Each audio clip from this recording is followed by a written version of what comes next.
वेद मंत्र प्रकंपित करंजिया सहर महा आडंबर रे संपन्न हेला मां दुर्गा अष्टमी व्रत।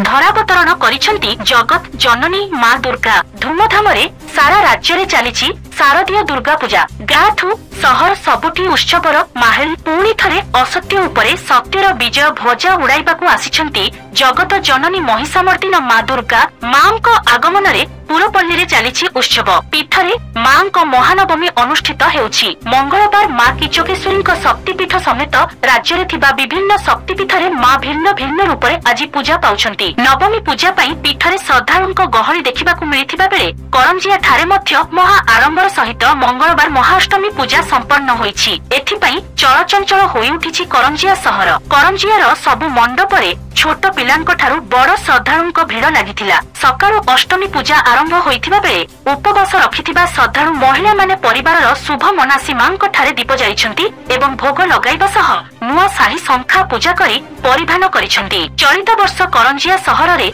7टी पूजा मंडप, मिलन पड़िया, पट्टाकाट छक, महांती शाही छक, दोल पड़िया, डेली मार्केट, गड़साही समेत विभिन्न पूजा मंडप रे व्यापक आयोजन होईछि। मृण्मयी मूर्ति, तोरण और साजसज्जा बेस सुंदर और आकर्षणीय होईछि। करंजियार विभिन्न पूजा मंडप रे आखि झलसा तोरण निर्माण करा जाईछि। मांको आगमन रे सर्वत्र भक्तिमय परिवेश देखिबाकू मिलिछि।